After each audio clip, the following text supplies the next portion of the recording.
बहुत royal student हो। तुम्हें बाप, टीचर और सदगुरु की याद में रहना है। अलौकिक खिदमत यानी सेवा करनी है। प्रश्न: जो अपने आप को बेहद का पाठधारी समझकर चलते हैं, उनकी निशानी सुनाओ। उत्तर: उनकी बुद्धि में कोई भी सूक्ष्म व स्थूल देहधारी की याद नहीं होगी। वह एक बाप को और शांतिधाम घर को याद करते रहेंगे, क्योंकि बलिहारी एक की है। जैसे बाप सारी दुनिया की खिदमत करते हैं, पतितों को पावन बनाते हैं, ऐसे बच्चे भी बाप समान खिदमतगार बन जाते हैं। ओम शांति। पहले बाप बच्चों को सावधानी देते हैं। यहाँ बैठते हो तो अपने को आत्मा समझ बाप के आगे बैठे हो। यह भी बुद्धि में लाओ कि हम बाप के आगे भी बैठे हैं, टीचर के आगे भी बैठे हैं। नंबर 1 बात है, हम आत्मा है, बाप भी आत्मा है, टीचर भी आत्मा है, गुरु भी आत्मा है। एक ही है ना। यह नई बात तुम सुनते हो।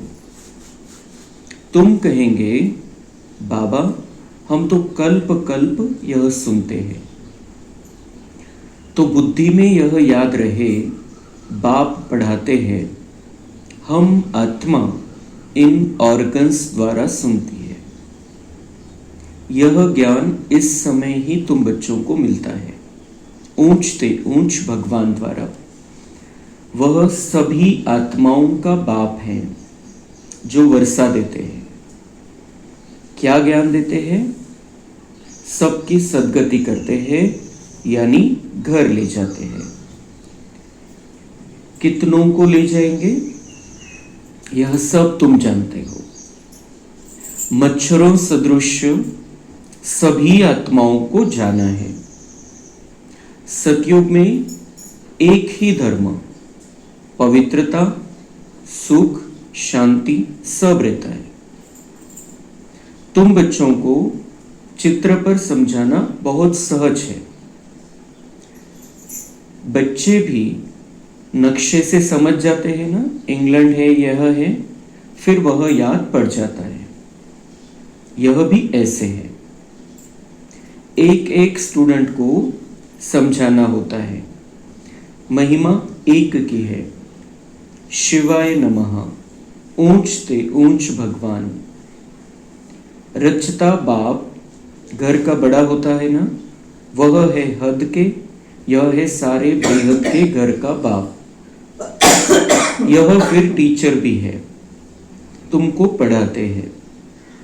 तो तुम बच्चों को बहुत खुशी रहनी चाहिए। तुम स्टूडेंट भी रॉयल हो। बाप कहते हैं, मैं साधारण तन में आता हूं।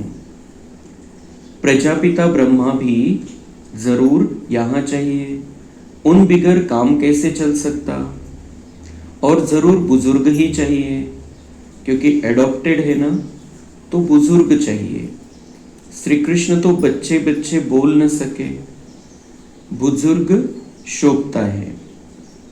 बच्चे को थोड़ी कोई बाबा कहेंगे, तो बच्चों को भी बुद्धि में आना चाहिए, हम किसके आगे बैठे हैं। अंदर में खुशी भी होनी चाहिए। स्टूडेंट कहाँ भी बैठे होंगे, उनकी बुद्धि में बाप भी याद आता है, टीचर भी याद पड़ता है। उनको तो बाप अलग, टीचर अलग होता है। तुम्हारा तो एक ही बाप, टीचर, गुरु है। यह बाबा भी तो स्टूडेंट है, पढ़ रहे हैं। सिर्फ लोन पर रथ दिया हुआ है और कोई फर्क नहीं। बाकी तुम्हारी मौफिक ही है। इनकी आत्मा भी यही समझती है जो तुम समझते हो। बलिहारी है ही एक की, उनको ही प्रभु ईश्वर कहते हैं। यह भी कहते हैं, अपने को आत्मा समझ एक परमात्मा को याद करो, बाकी सब सूक्ष्म व स्थूल देहधारियों को भूल जाओ। तुम शांति धाम के रहने वाले हो, तुम हो बेहद के पाटधारी। यह बातें और कोई भी नहीं जानते, दुनिया भर में किसी को पता नहीं है। यहाँ जो आते हैं वह समझते जाते हैं और बाप की सेवा में आते जाते हैं। ईश्वरीय खिदमतगार ठहरे ना। बाप भी आए हैं खिदमत करने, पतितों को पावन बनाने की खिदमत करते हैं। राज्य गवाकर फिर जब दुखी होते हैं तो बाप को बुलाते हैं। जिसने राज्य दिया है उनको ही बुलाएंगे। तुम बच्चे जानते हो, बाप सुखधाम का मालिक बनाने आए हैं। दुनिया में यह किसी को पता नहीं है तो सब भारतवासी एक धर्म के। यह है मुख्य धर्म। सो जरूर जब न हो तब तो बाप आकर स्थापन करे। बच्चे समझते हैं भगवान, जिसको सारी दुनिया अल्लाह गॉड कहकर पुकारती है, वह यहाँ ड्रामा अनुसार कल्प पहले मौफिक आए हैं। यह है गीता का एपिसोड जिसमें बाप आकर स्थापना करते हैं। तो हम आत्मा है और हम डायरेक्ट परमात्मा से ये दिव्य ज्ञान प्राप्त कर रहे हैं, जिससे हमारी सद्गति होनी है।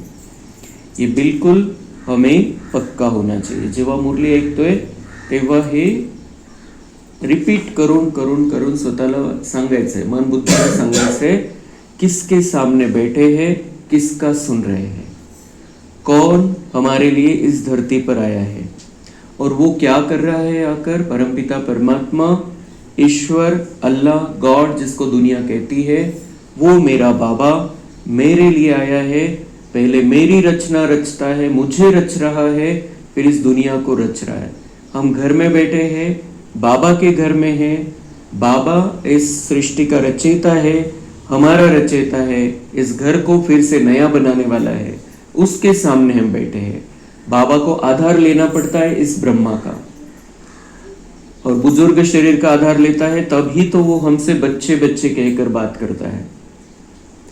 तो जेव्हा आपल्याला बच्चे बच्चे असं संबोधतो, जेव्हा असं पुकारतो, तेव्हा आपल्याला अजून आतल्या आत क्लिअर होत जातं की वो मेरा बाबा है।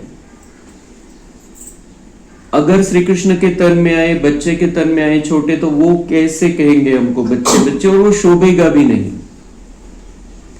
इसलिए ये जो बाबा ने रथ चुना है, ये बुजुर्ग रथ चुना, और उसके मुख के द्वारा बाबा कहता है बच्चे बच्चे। गुलजार दादी भी जब बुजुर्ग हुई तब बाबा उनके अंदर आने लगे, इसलिए वो उनके मुख से शोभता है। और हमारा नाता भी पक्का होता है कि हम उसके बच्चे हैं। फिर हम उसके बच्चे हैं, वो हमारा पिता है। अभी हमारे लिए कितना सहज बाबा ने कर दिया है। दुनिया में जो जाते हैं, पढ़ते हैं, स्कूल में जाते हैं, उनके घर में पिता होते हैं, स्कूल में टीचर होते हैं, फिर सदगुरु के पास जाते हैं। लेकिन यहाँ पर 3 in 1 है, वो एक ही है, उसको ही याद करना है हमें। उससे ही हमारी सद्गति होनी है, उससे ही वर्षा मिलना है, उससे ही ज्ञान के आधार से हम संस्कार परिवर्तन कर रहे हैं। तो ये जो बात है, ये बिल्कुल हमारी बुद्धि में क्लियर होनी चाहिए कि अभी हम क्या है, किसके बने हैं, अब क्या करना है। खुदा खिदमत करने के लिए आया है, वो सेवा करने के लिए आया इस दुनिया की, इस दुनिया को सुखधाम बनाना चाहता है। तो हमें भी इस खिदमत में लग जाना चाहिए। खुदाई खिदमतगार हमें बनना है। अभी वही गीता का एपिसोड रिपीट हो रहा है। जे सांगितलं गेले की भगवत गीता सांगितली, ऐकवली, तर बाबा म्हणतायत ती वेळ ही आहे।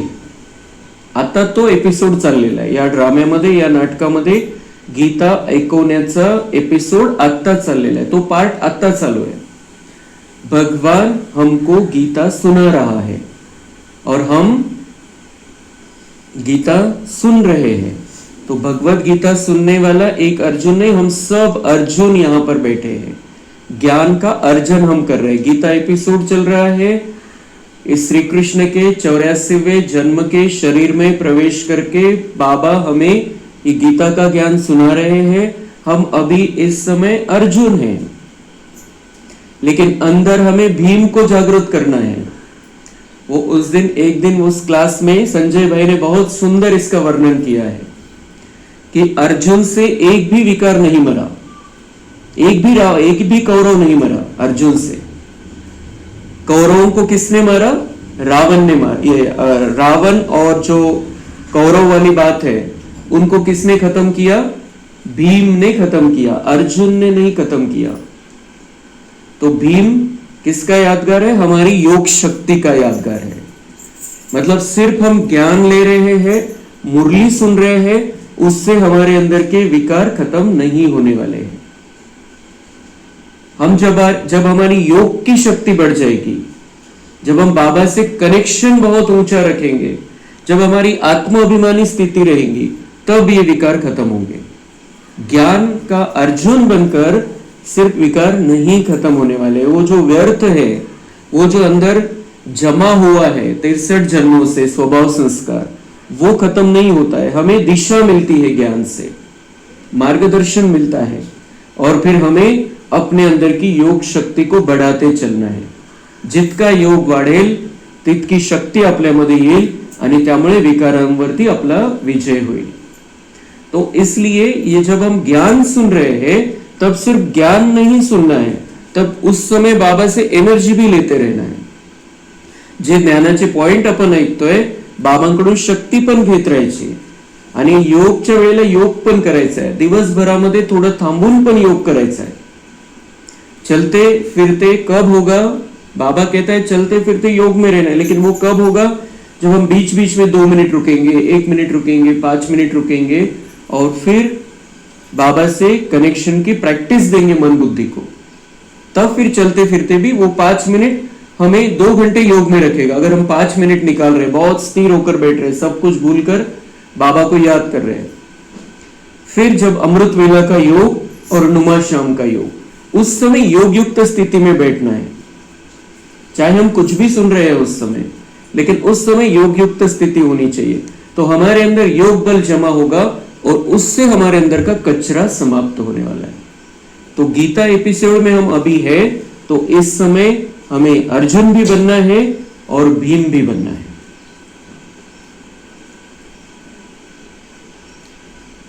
यह है पुरानी ते पुरानी दुनिया, फिर नए ते नई दुनिया में जाएंगे।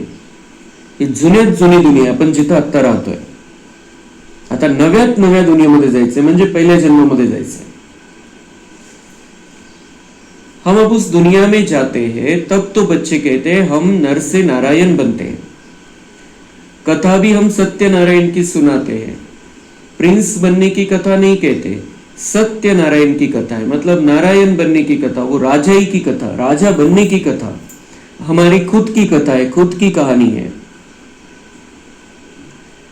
वह नारायण को अलग समझते हैं, परंतु नारायण की कोई जीवन कहानी तो है नहीं। भक्ति मार्ग में नारायण को अलग समझते हैं, लेकिन उसकी जीवन कहानी पता नहीं, वो सत्यनारायण की कथा कहते हैं।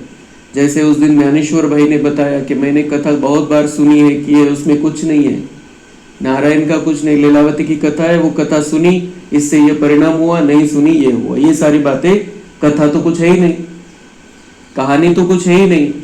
सच्ची जीवन कहानी बाबा हमें सुनाता है, नारायण की भी और हमारी भी। जैसे कल फिल्म के माध्यम से बाबा ने हमें अपनी कहानी सुनाई, हमारी कहानी सुनाई।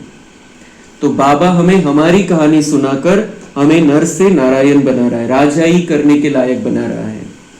अभी हम खुद, जैसे कल भी बाबा ने मुरली में क्लियर किया कि यहाँ का राजा तुमको बनना है, तब वहां का राज मिलेगा। तो ये पढ़ाई ही है स्वराज्य अधिकारी बनने की, और उससे हम विश्व राज्य अधिकारी नारायण जैसे बन जाएंगे। पढ़ाई सवेरे और शाम को होती है, दोपहर में वायुमंडल ठीक नहीं होता है। पढ़ाई सवेरे और शाम को होती है. मुख्य टाइम जो आहे, ज्या वेळेला हा अभ्यास करायला पाहिजे, हा दिव्य अभ्यास करायला पाहिजे, तो बाबा म्हणता ये सुबह का समय, मुरली का समय और नुमा शाम का समय, 2 टाइम बहुत अच्छे. बाकी दोपहर में वायुमंडल, क्योंकि सब सांसारिक बातें रहती उस समय दुनिया भर में, इसलिए वो वायुमंडल वैसा ही रहता है. तो उस समय उतना व्यर्थ आता रहता है बुद्धि में, तो उस समय इस पढ़ाई का उतना उपयोग नहीं होता, इसलिए सवेरे और शाम का टाइम रखा है. रात्रि का भी 10 से 12 तक बिलकुल खराब टाइम है, विकारी वेळ आहे ती. म्हणून बाबा म्हणते 10 ते 12 या वेळेला बिलकुल, एक तर जर कोणी जागा असेल तर त्यावेळेला बिलकुल ज्ञान पाहिजे, समोर मुरली पाहिजे, किंवा मग आपण काहीतरी सेवा करतोय त्यावेळेला 10 ते 12, नाहीतर मग 10 के बाद बस. बाबा ने बहुत बार कहा है 10 के बाद बस. अगर कुछ सेवा हो रही है, कुछ अच्छा कर रहे हैं तो अलग बात है, नहीं तो अगर व्यर्थ में है 10 से 12 के बीच में तो बहुत बुरा असर होगा, क्योंकि वो विकारों का समय, दुनिया भर में विकारी वाइब्रेशन रहते हैं, इसलिए वो टाइम बहुत खराब है. उस टाइम खुद को बहुत सावधान स्थिति में रखना है. तुम ब्राह्मणों का अलौकिक धर्म है, श्रीमत पर अलौकिक सेवा में तत्पर रहना. यह भी मनुष्यों को पता पड़ जाएगा कि तुम श्रीमत पर कितना ऊंच काम कर रहे हो. आज नहीं समझ में आ रहा है उनको, लेकिन आगे चल के पता पड़ जाएगा कि हम श्रीमत पर कितना ऊंचा काम कर रहे हैं. काम क्या कर रहे हैं हम चारों विषयों में आगे बढ़ रहे हैं, ज्ञान, योग, धारणा, सेवा, और उससे हम अपना जीवन परिवर्तन कर रहे हैं और विश्व को परिवर्तन करने के लिए हमारा प्रयास चल रहा है. ये ऊंचा काम है जो दुनिया में कोई भी नहीं करता है. बाबा म्हणतात त्यांना नंतर समजेल. तुम्हारे जैसी अलौकिक सेवा कोई कर न सके. तुम ब्राह्मण धर्म वाले ही ऐसा कर्म करते हो, तो ऐसे कर्म में लग जाना चाहिए, इसमें ही बिजी रहना चाहिए. बाप भी बिजी रहते हैं ना, तो हमारे जैसी सेवा कोई कर नहीं सकता. हम ब्राह्मण धर्म वाले ये कर्म कर सकते हैं, तो बाबा कह रहे इसी कर्म में लग जाना चाहिए, इसी कर्म में बिजी रहना है. बाबा भी बिजी है, ब्रह्मा बाबा भी बिजी है, और शिव बाबा भी हर एक सेकंड उनका इसी कर्म में है. अलौकिक सेवा, दिव्य सेवा में हमें बिजी रहना है. तुम राजधानी स्थापन कर रहे हो.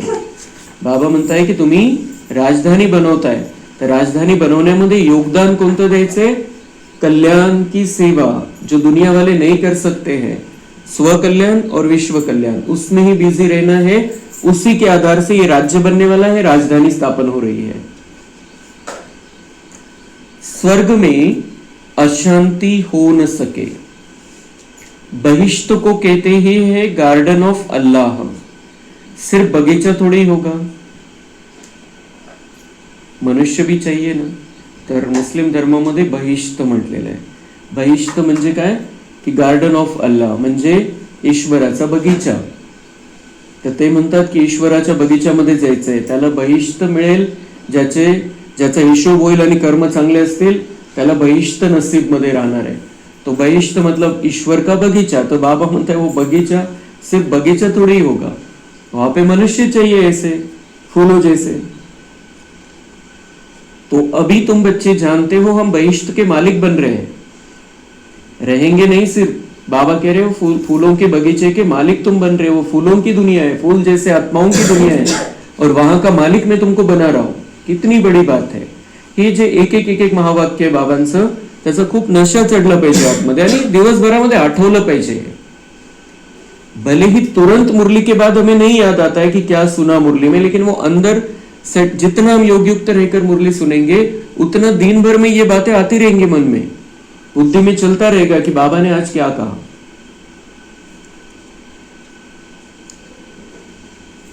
तो तुम बच्चों को कितना नशा रहना चाहिए और ऊंच ख्यालात होने चाहिए. नशा भी रहना चाहिए और विचार कैसे होने चाहिए? ऊंचे होने चाहिए, मतलब श्रेष्ठ विचार.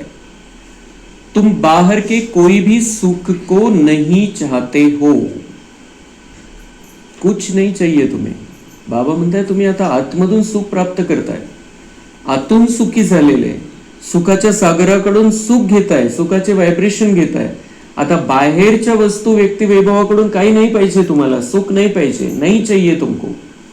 इतने हम शक्तिशाली है जो बाहर से सुख नहीं चाहिए, अंदर का सुख जागृत कर लिया है और सोर्स मिल गया है सुख का.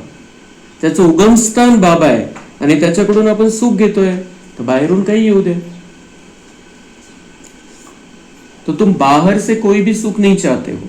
इस समय तुमको बिल्कुल सिंपल रहना है. सी 2 लाइन में क्या बता दिया बाबा ने? साधी राहणी, उच्च विचार. सिंपल रहना है, साधारण राहायचंय, सादगीवालं जीवन पाहिजे आणि विचार कसे पाहिजे? श्रेष्ठ.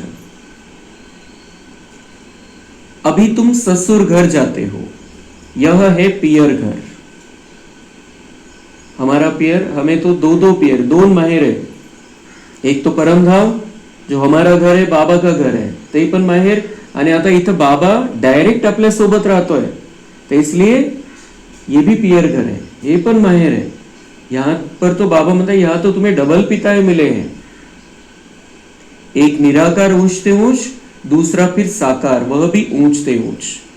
2 पिताएं मिले हैं, एक परमपिता परमात्मा जो सर्वात्माओं का पिता है और अलौकिक पिता श्री ब्रह्मा बाबा जो भी इस सृष्टि का मुख्य है, सभी मनुष्य आत्माओं का पिता है, सभी ब्राह्मणों का पिता है.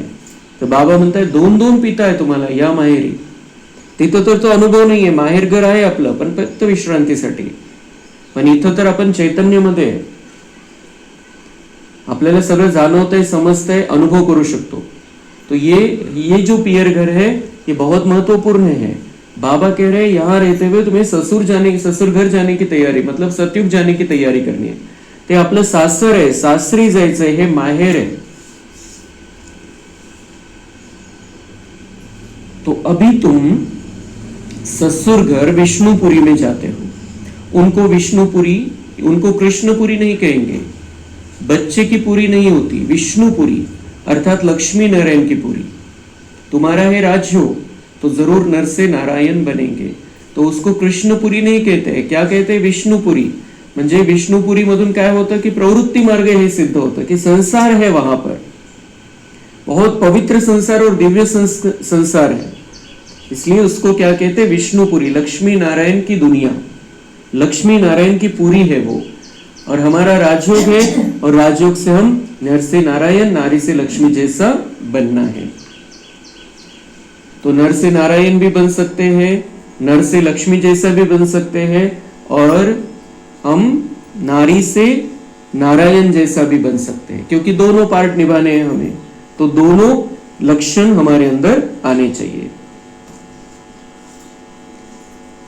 तुम बच्चे हो सच्चे सच्चे खुदाई खिदमतगार. बाबा सच्चा खुदाई खिदमतगार उसे कहते हैं जो कम से कम 8 घंटा आत्म अभिमानी रहने का पुरुषार्थ करते हैं. अतिशय महत्वपूर्ण महावाक्य आहे आणि खूप चांगल्या प्रकारे बुद्धीमध्ये ठासून भरून घ्यायचं आपल्याला, क्योंकि सीधी बात कही है बाबा ने, उसमें कुछ घुमा फिरा के नहीं है, सीधी सीधी बात बाबा कह रहा है. बाबा सच्चा खुदाई खिदमतगार उससे कहते हैं जो कम से कम 8 घंटा आत्माभिमानी रहने का पुरुषार्थ करते हैं. 24 घंटे नाही राहू शकत बाबा म्हणताय. समजा तुम्हाला 8 घंटे शरीरासाठी द्यायचे, शरीराचा आराम, मग खाणं पिणं जे काही त्याच्यासाठी जे आवश्यकता आहे, त्यानंतर उदरनिर्वाहासाठी, पोटा पाण्याचा विषय, कामधंदा, त्याच्यासाठी पण जे 8 तास आहे त्यावेळेला तुम्ही आत्म अभिमानी स्थितीमध्ये राहायचंय. कारण मग त्यावेळेला आपण देहामध्ये राहून, आत्मा देहामध्ये राहून देहाच्या द्वारे कर्म करून घेणार आहे, तर देहभान थोडा थोडा मधून मधून येत राहणार त्याच्यामध्ये. पण बाबा म्हणताय आत्म अभिमानी स्थिति, मतलब मैं आत्मा हूं, बाबा से कनेक्शन. तो ये 8 घंटा कब हो सकता है? बीच बीच में निकाल सकते हैं हम दिन भर में थोड़ा थोड़ा थोड़ा थोड़ा करके. पण मुख्य आपण जर असं ठरवलं की 4 ते 8 सकाळची वेळ, 4 ते 8, 8:30 जे आपल्याला होते समजा, तर त्या टायमिंग मध्ये 4 ते 8:30 आणि संध्याकाळी 6:30 ते 10 पर्यंत, कारण सगळे कामधंदे आटोपलेले असतात, त्यावेळेला आपण त्या स्थितीमध्ये राहू शकतो ज्याला शक्य आहे. नाही तर मग त्या 4 तासापैकी 2-3 तास तरी, आणि मधून मधून मग काढायचंय. तो 8 घंटा बिल्कुल आत्मिक स्थिति में, मैं आत्मा हूं, बाबा से वो किरणें आ रही है, मैं शांत स्वरूप हूं, मैं शक्तिशाली हूं, मैं प्रेम स्वरूप हूं, मैं आनंद स्वरूप हूं. इस स्थिति में भी रहेंगे हम तो बाबा से ऑटोमेटिक कनेक्शन रहता है, वैसे वाइब्रेशन फैलेंगे. फिर कामकाज करते हुए हमें स्पेशल सकाश देनी है, जो दिखता है उसको आत्मा रूप में देखना है, उसको शांति देनी है, वो सब चलते रहेगा. पण आत्म अभिमानी स्थिती म्हणजे बिलकुल आत्मा परमात्म्याशी कनेक्ट आहे, अंतर्मुक्ता. बाहेरचं काही घेणं देणं नाही आपल्याला, बाहेर बघत नाहीये कि ये क्या कर रहे हैं, क्यों कर रहे हैं, कैसा कर रहे हैं, इसमें नहीं जा रहे हम उस समय. तो ऐसे 8 घंटे निकालने, प्रत्येकाने आपली आपली चेकिंग करायची. खुदाई खिदमतगार जो बनेंगे वो वहां पर राज करने वाले हैं. ये गणित बिल्कुल पक्का गणित है कि यहां पर जो बाबा की सेवा में तत्पर रहेंगे, बाबा का कार्य अपने हाथ में लेंगे. जब हम आत्माभिमानी है तब ऑटोमॅटिक सेवा हो रही है. आणि महत्वाची गोष्ट काय की जे आत्माभिमानी स्थितीमध्ये राहतील त्यांचे कर्मबंधन पण कट होत जातात ऑटोमॅटिक, क्योंकि वो अंदर ही अंदर बाबा से कनेक्शन है. तो वो जो कर्म बंधन के कारण पाप बने वो जल रहे तो ऑटोमेटिक कर्म बंधन भी समाप्त होंगे, असं कनेक्शन येते. की पाप बनलेलं आहे ते कशामुळे बनलेलं आहे, कर्मबंधनामुळे. मग जेव्हा बाबांशी आपण आत्माभिमानी स्थितीमध्ये तर ऑटोमॅटिक कनेक्शन आहे बाबांशी, तर पाप खाक होत राहील, ते जळत राहील. आणि त्यामुळे मग जे कर्मबंधन आहे, जे बंधनामध्ये आपण बांधले गेलेले आहे ते पण कट होत जाईल ऑटोमॅटिक. खूप सोपी युक्ती है. तो ये अलग अलग टाइप का बाबा हमें समझाते रहते हैं. जैसे हम कर्म बंधन को काटने की एक विधि है, फरिश्ता स्थिति में रहे, उनको सकाश दे, तो वो भी होगा. लेकिन ये कितनी सिंपल विधि है कि ऑटोमेटिक जलते रहे वो पाप कर्म हमारे अंदर से, तो कर्म बंधन समाप्त होते जाएंगे. तो ये, और फिर जैसे कर्म बंधन समाप्त होंगे, कर्मातीत स्थिति हमारी होती जाएगी, कर्मों का हिसाब समाप्त हुआ है, फिर सेवा कितनी अच्छी रीति से होगी हमारे द्वारा, विश्व की सेवा. तो विश्व सेवा की उच्च लेवल हमें यहां पर प्राप्त करनी है. तो यहां पर विश्व सेवा में आगे बढ़ेंगे हम तो वहां पर राज करेंगे. जो ज्यादा सेवा करेंगे वो वहां पर महाराजा बनने वाले हैं. अभी भी दूसरे तीसरे चौथे पांचवे लक्ष्मी नारायण फिक्स नहीं है. कोई भी पार्ट हमें मिल सकता है, किसी को भी मिल सकता है. बाबा ने कोणालाही नहीं की रिजेक्ट नहीं केलेले की ये नहीं पा सकता है वो पार्ट.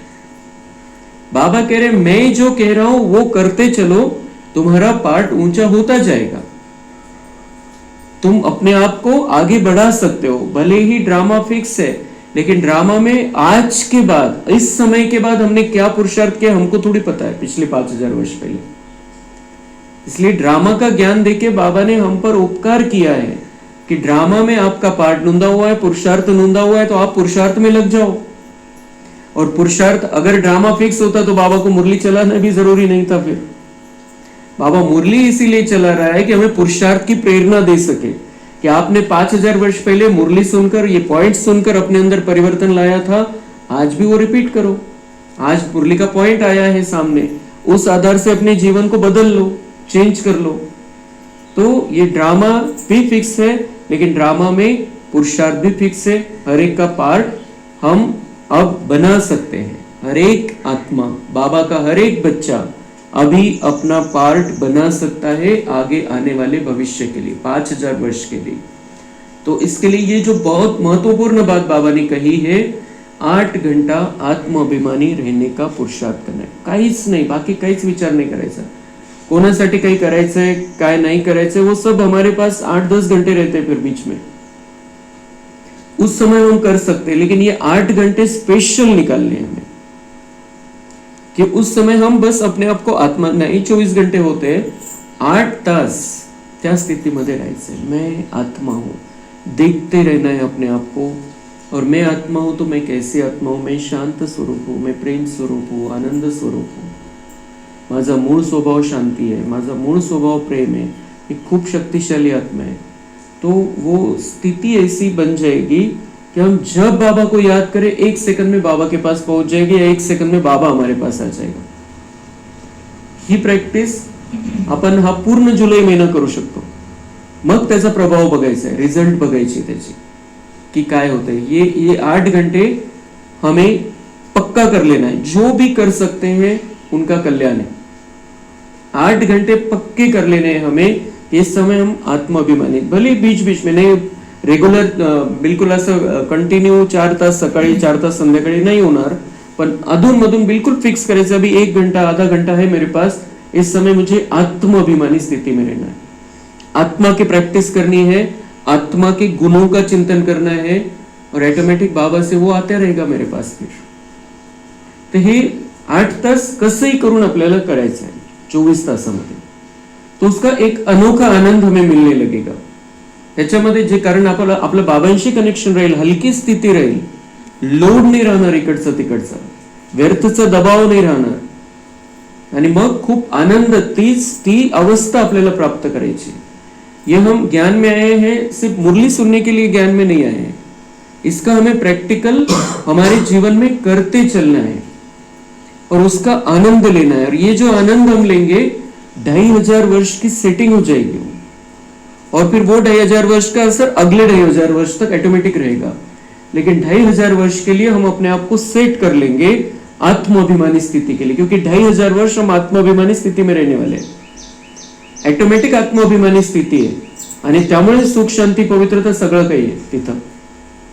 आत्माभिमानी स्थिति के कारण ही है. वहां पर कोई हम ऐसा नहीं कि ये शरीर को मैं चला रहा हूं, मैं आत्मा हूं, फिर बाबा से किरणें आ रही. 2500 वर्ष हम कुछ नहीं करने वाले हैं, लेकिन आत्मा समझ कर तो हम वहां पर रहते. पण मग कशामुळे राहिलं असेल तिथं 2500 वर्ष आत्मा समजून? कारण इथं प्रॅक्टिस केलेली. तो ये बिल्कुल आज के मुरली से ये बिल्कुल हमें ये पक्का कर लेना है कि 8 घंटे मुझे आत्माभिमानी स्थिती में रहना है. मग एक तर ज्याला तसं शक्य तसं किंवा मग लिहू शकता, त्यावेळेला लिहून करू शकता. मैं आत्मा हूं, कैसी आत्मा हूं? आत्मा हूं, फिर देखना है अपने आप को, फिर अपने गुणों को ध्यान में लाना है. ये बिल्कुल हमें ये सेटिंग कर लेनी है अगले कल्प के लिए. तो वो अभी होगा, बाद में तो कोई चान्स नाही. आता तरी थोडंसं रिलॅक्स आहे, पण आता बघतोय आपण रोज काहीतरी वेगवेगळ्याच घटना चाललेल्या आहे.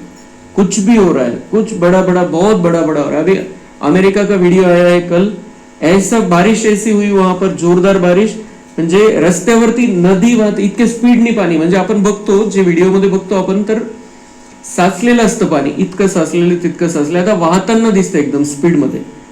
तो ऐसी बहुत सारी बातें होने लगी है. 2025 हमें बिल्कुल ये विनाश के सीन दिखा रहा है, ट्रेलर दिखा रहा है. इसलिए हमारा ऐसा नहीं है कि 25 में कुछ होने वाला है, बिल्कुल खत्म हो जाएगा, पण हे ट्रेलर चाललेले आहे. आणि म्हणून आपण हे लक्षात घ्यायचं की थोडा वेळ आपल्याला मिळणार आहे, त्यावेळेला आपल्याला ही पूर्ण प्रॅक्टिस करून घ्यायची. नंतर आपण विचार करू की 2028 नंतर आपण करू काहीतरी विशेष प्लॅन करू आणि सगळं सोडून देऊ आणि खूप वैराग्याची स्थिती राहील.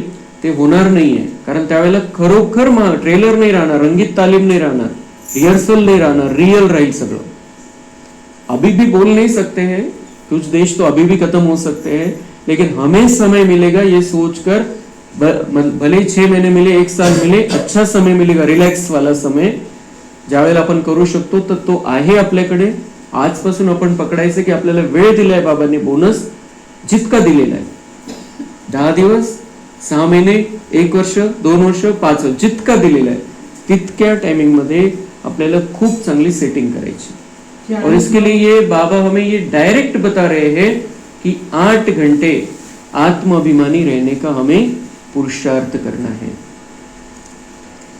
कोई कर्म बंधन न रहे तब खिदमतगार बन सकते हो और कर्मातीत अवस्था हो सकती है. नर से नारायण बनना है तो कर्मातीत अवस्था जरूर चाहिए. कर्म बंधन होगा तो सजा खानी पड़ेगी. अभी तुमको कोई चित्र आदि भी याद नहीं करना है. जो चित्र भक्ति मार्ग के हैं, बाबा कह रहे हैं उनको याद करने की जरूरत नहीं है. और इन चित्रों को भी हम देखते हैं तो उनको चित्रों को थोड़ी याद करते हैं हम, तो फक्त एक माध्यम है मन बुद्धीसाठी, लेकिन हम तो चैतन्य में बाबा को याद करते हैं. सब कुछ भूलो, कोई में बुद्धि न जाए, लाइन क्लियर चाहिए. सब कुछ भूलो। जो जो सुनते आए पहले वो सब कुछ भूल जाना है। कोई में बुद्धि नहीं जानी चाहिए, कोई भक्ति मार्ग के किसी में भी नहीं जानी चाहिए, और दुनियावी किसी बातों में बुद्धि नहीं, क्योंकि लाइन क्लियर चाहिए। अब यह है पढ़ाई का समय, ये खास पढ़ाई का समय है। दुनिया को भूल अपने को आत्मा समझ और बाप को याद करना है, तब ही पाप नाश होंगे। नहीं तो अगर ऐसे पाप नाश नहीं कर लिए हमने तो सजा खानी पड़ेगी। बाप कहते हैं पहले पहले तुम अशरीरी आए थे, फिर तुमको जाना है तुम ऑलराउंडर हो। हमें सभी पार्ट बजाने हैं 84 जन्मों में, हम ऑलराउंडर है, मतलब सभी पार्ट की हमें तैयारी करनी है। तुमको सिर्फ एक बाप की ही याद रहनी है, चित्र आदि ये सब भूलकर एक बाप को याद करना है। ब्रह्मा विष्णु शंकर को भी नहीं, सिर्फ एक को, सिर्फ एक को, एक शिव को हमें याद करना है। वह समझते हैं परमात्मा लिंग है। जो शिव को मानते हैं वो क्या समझते हैं? परमात्मा लिंग है। अब लिंग समान कोई चीज हो कैसे सकती है? कैसे हो सकती है? शिवलिंग म्हणजे असं कसं राहील परमेश्वर राहील तर? तो वो भल ज्ञान कैसे सुनाएंगे? तो त्याला ज्ञानाचं सागर म्हटलेलं आहे. तो ज्ञान कसं ऐकवेल असं लिंग स्वरूपामध्ये? तो क्या प्रेरणा से कोई लाउड स्पीकर रखेंगे जो तुम सुनेंगे? बाबा म्हणता है मैं प्रेरणा दूंगा, शिवलिंग के सामने लाउड स्पीकर रखेंगे और तुमको सुनाई देगा, ऐसे कैसे होगा? तर मला आधार घ्यावा लागेल शरीराचा. मी बिंदू रूप आहे, मी शिवलिंग सारखा नाहीये, बिंदू रूप आहे, त्याचं मोठं रूप बनवलेलं आहे त्यांनी. तो प्रेरणा से तो कुछ होता नहीं है. ऐसे नहीं शंकर को प्रेरते हैं. यह सब ड्रामा में पहले से ही नोंद है. विनाश तो होने का ही है. बाबा मतलब मी प्रेरणा विनाशाची पण देत नाही. वो ड्रामा में नोंदा हुआ है, उस अनुसार उनको संकल्प आते हैं. ये 5 तत्व भी सफाई के लिए तैयार है, वो सब कुछ करते हैं. जैसे तुम आत्माएं शरीर द्वारा बात करती हो, वैसे परमात्मा भी तुम बच्चों से बात करते हैं. उनका पाठ ही दिव्य अलौकिक है. पतितों को पावन बनाने वाला एक ही बाप है. कहते हैं मेरा पाठ सबसे न्यारा है. कल्प पहले जो आए होंगे वह आते रहेंगे. जो कुछ भी पास्ट हुआ ड्रामा, इसमें जरा भी फर्क नहीं. फिर पुरुषार्थ का ख्याल रखना है. ऐसे नहीं ड्रामा अनुसार हमारा कम पुरुषार्थ चलता है, फिर तो पद भी बहुत कम हो पड़ेगा. पुरुषार्थ को तेज करना चाहिए. ड्रामा पर छोड़ नहीं देना है. अपने चार्ट को देखते रहो, बढ़ते रहो. नोट रखो हमारा चार्ट बढ़ता जाता है, कम तो नहीं होता है. बहुत खबरदारी चाहिए. यहाँ तुम्हारा है ब्राह्मणों का संग, बाहर में सभी है कुसंग. वह सभी उल्टा ही सुनाते हैं. अब बाप तुमको कुसंग से निकालते हैं. तो संग किसका करना है? ब्राह्मणों का संग करना है. कलयुग में कुसंग है. बाबा कह रहे वो मेरे से दूर लेके जाएंगे आपको, इसलिए उनका नहीं सुनना है. अभी बाप का ही सुनना है, बाप का ही बनकर रहना है.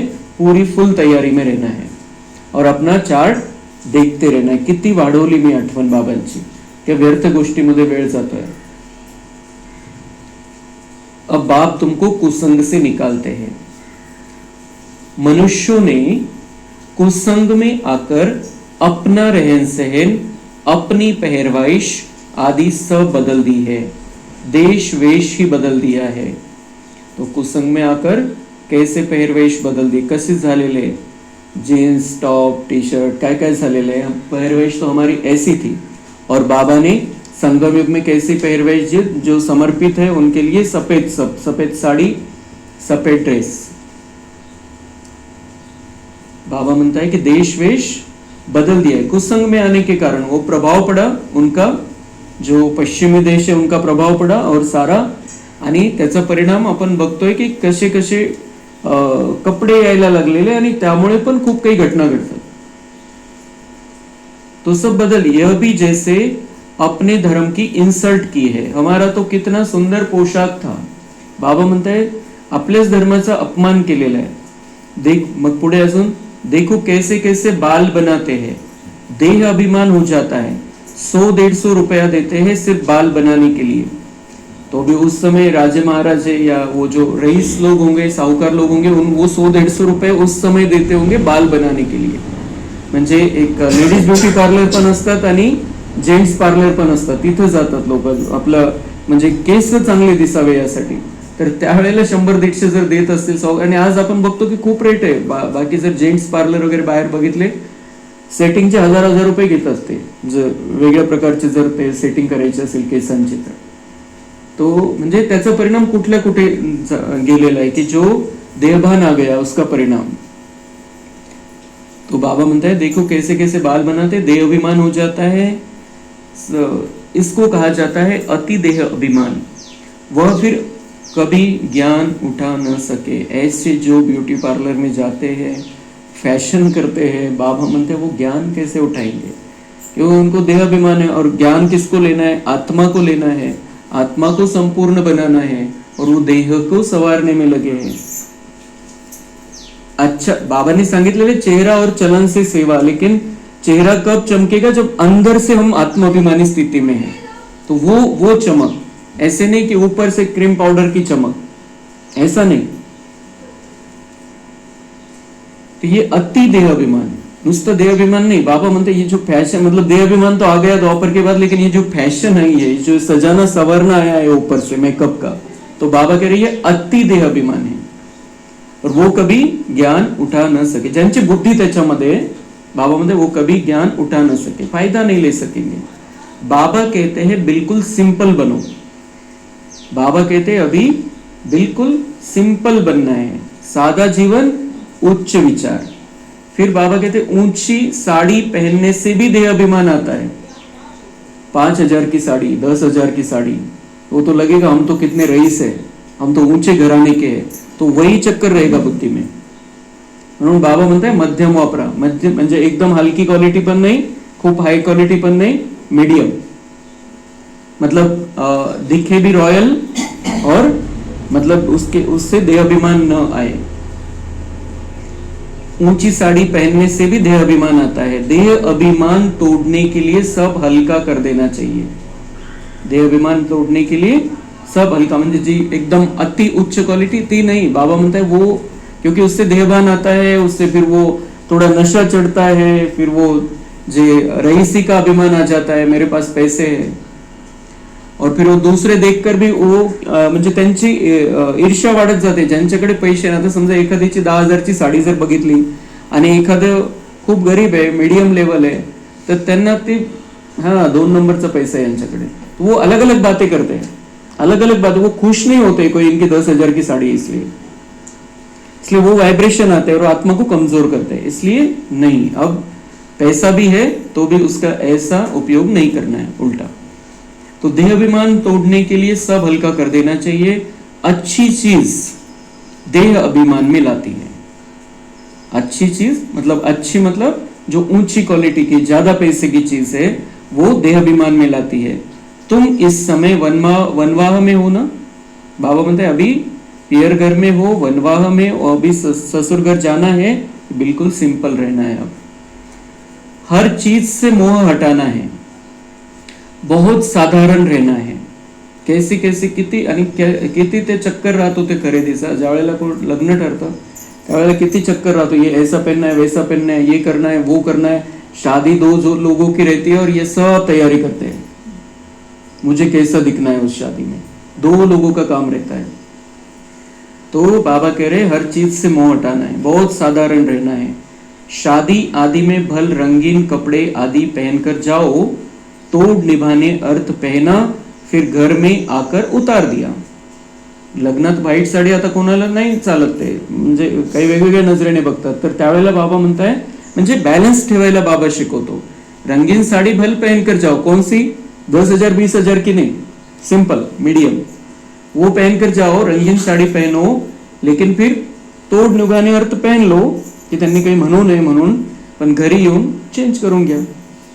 घर पे आके अपना साधारण लाइट कलर, हल्का फिक्का पांढरा कलर, त्या प्रकारचे साड्या. तुमको तो वाणी से परे जाना है, वानप्रस्थी सफेद पोश में होते हैं. तुम एक एक छोटे बड़े सब वानप्रस्थी हो। तो अभी जाना है घर, तो बाबा कह रहे जब बूढ़े हो जाते हैं तो वो ज्यादा करके उनको ज्यादा कलर वाले कपड़े पसंद नहीं आते, सफेद पोश होते हैं। तो ऐसे बाबा मतलब हर एक अभी वानप्रस्थी है, अपने को ऐसे ही समझो कि हम बूढ़े हो गए, घर वापिस जाना है, अभी ये शरीर छोड़ना है। तो अभी सभी ने सिंपल साधारण कपड़े पहनने हैं। छोटे बच्चों को भी शिव बाबा की याद दिलानी है, इसमें ही कल्याण है।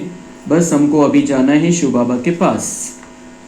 अच्छा, मीठे मीठे सिक्के लदे बच्चों प्रति माता पिता बाप दादा का याद, प्यार और गुड मॉर्निंग। रूहानी बाप की रूहानी बच्चों को नमस्ते।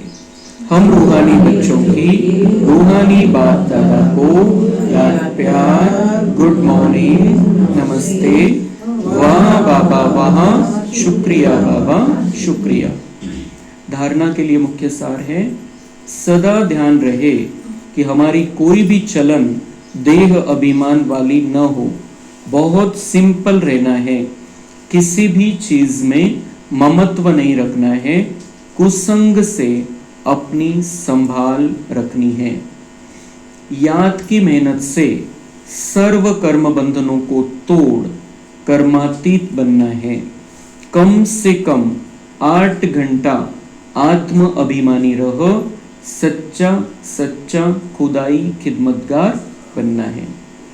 वरदान है, विशाल बुद्धि विशाल दिल से अपनेपन की अनुभूति कराने वाले मास्टर रचयिता भव। मास्टर रचयिता की पहली रचना यह देह है। जो इस देह के मालिकपन में संपूर्ण सफलता प्राप्त कर लेते हैं, वे अपने स्नेह व संपर्क द्वारा सर्व को अपनेपन का अनुभव कराते हैं। उस आत्मा के संपर्क से सुख की, दातापन की, शांति, प्रेम, आनंद, सहयोग, हिम्मत, उत्साह, उमंग, किसी न किसी विशेषता की अनुभूति होती है। उन्हें ही कहा जाता है विशाल बुद्धी विशाल दिल वाले। तर आपली पहिली रचना काय, हे शरीर आहे, आणि जे या शरीराच्या मालकपणामध्ये संपूर्ण सफलता प्राप्त करून घेतात, सफलता याच्यामध्ये की मी मालक आहे, मन बुद्धीला आपण आपल्या हिशोबाने चालवतोय, कर्मेंद्रियांवरती पूर्ण कंट्रोल है, तो अशांच्या द्वारे बाबा म्हणते ये ऐसे बच्चे कैसे हो गए, फिर अपने आप को आत्मा समझ रहे हैं और दूसरों को भी आत्मा रूप में देख रहे, तो बुद्धी कशी झाली, विशाल, मन मोठं झालं। आणि मग अशांच्याकडून काय होईल, बाबा म्हणते उस आत्मा के संपर्क से सुख की, कोणाला कशाची अनुभूती होईल, कोणाला कशाची अनुभूती होईल, सुख, दातापन की ये देने वाली आत्मा है। क्या देने वाली आत्मा है, क्या पैसे कपड़ा वस्तु वो देने वाले बहुत है दुनिया में। देने वाले क्या, हमें शांति देनी है, सुख देना है, प्यार देना है, आनंद देना है। तो दातापन, शांति, प्रेम, आनंद, सहयोग, हिम्मत, उत्साह, उमंग, किसी न किसी विशेषता की अनुभूति। जिनका दिल बड़ा हो गया, जो अपने खुद के मालिक बन गए, शरीर के मालिक बन गए, ऐसों के द्वारा सभी को ये अनुभूति होगी। किसी को सुख मिलेगा, किसी को शांति मिलेगी, किसी को उमंग उत्साह मिलेगा, किसी में हिम्मत आएगी, किसी को शक्ति मिलेगी। तो ऐसा हमें बनना है, हमें अपना मालिक बन जाना है, विशाल बुद्धि विशाल दिल वाला बनना है। ऑटोमेटिक सेवा होगी, हमारा संपूर्ण जीवन ही सेवा का जीवन बन जाएगा। स्लोगन है, उमंग उत्साह के पंखों द्वारा सदा उड़ती कला की अनुभूति करते चलो। सदा उमंग उत्साह में रहना है। बाबा 3 दिन से हमें ये सिखा रहे हैं कि उमंग उत्साह में रहना है। उमंग उत्साह के पंख रहेंगे तो हमारी उड़ती कला रहेगी, मतलब हम उड़ते रहेंगे। नहीं तो यहाँ रहेंगे, नीचे रहेंगे तो देह अभिमान रहेगा, और यहाँ वालों में अटकेंगे, यहाँ का आकर्षण रहेगा, यहाँ लगाव झुकाव रहेगा। उड़ती कला में रहना है, बाबा के साथ में रहना है, स्व कल्याण और विश्व कल्याण करना है। तो बाबा कह रहे हैं उमंग उत्साह के पंख लगा लो। सदा उमंग उत्साह में रहना है कि मैं कौन हूं, मैं किसका हूं, मुझे क्या करना है। कितना श्रेष्ठ ये मेरा जीवन है कि बाबा ने, भगवान ने मुझे चुन लिया है स्वयं, और मैं रॉयल विद्यार्थी हूं बाबा का, बहुत श्रेष्ठ विद्यार्थी हूं, दिव्य विद्यार्थी हूं, राजा बनने वाला विद्यार्थी हूं।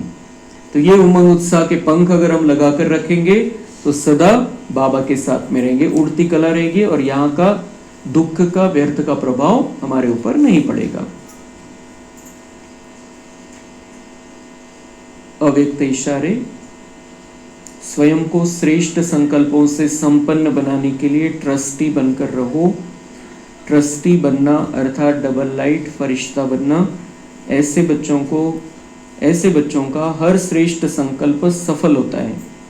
एक श्रेष्ठ संकल्प बच्चे का और 1000 श्रेष्ठ संकल्प का फल बाप द्वारा प्राप्त हो जाता है। एक का 1000 गुना मिल जाता है। तो बाबा म्हणता है अभी ट्रस्टी होकर रहो। श्रेष्ठ संकल्प अगर करने हैं तो ट्रस्टी समझो कि बाबा ने मुझे सौंपा है, मेरा कुछ नहीं है, सब कुछ बाबा का है, लेकिन बाबा ने मुझे संभालने के लिए दिया है। तर काय होईल? श्रेष्ठ संकल्प, श्रेष्ठ संकल्पांनी संपन्न बनू आपण। श्रेष्ठ संकल्प चालतील आणि बाबा म्हणतात की एक श्रेष्ठ संकल्प तुम्ही करा, तुम्हाला 1000 संकल्प केल्यासारखं फळ मिळून जाईल। कितनी बड़ी बात बाबा कह रहा है कि एक श्रेष्ठ, एक चांगला संकल्प, एक शुद्ध संकल्प, एक कल्याणाचा संकल्प आणि फळ किती मिळेल? संगम युगामध्ये जैसे आपने 1000 संकल्प कर लिए। किती मोठी गोष्ट है। कसा हिशोब है संगम युगामध्ये? एक संकल्प करो मतलब एक का एक नहीं मिलेगा। एक का बाबा कह रहे जैसे आपने 1000 अच्छे संकल्प कर लिए ऐसा फल मिलेगा। इसलिए वैसा ही हिसाब निगेटिव में भी है। एक बुरा संकल्प करेंगे संगम युग पर तो जैसे 1000 बुरे संकल्प कर लिए ऐसा उसका हमारा दुर्भाग्य बन जाएगा। इसलिए बहुत सावधान रहना है और खुश रहना है कि मेरे सभी श्रेष्ठ संकल्प ही चलते हैं तो बहुत जमा हो रहा है, मेरा हजारों गुना जमा होते जा रहा है, पदम गुना जमा होते जा रहा है। अच्छा, ओम शांति।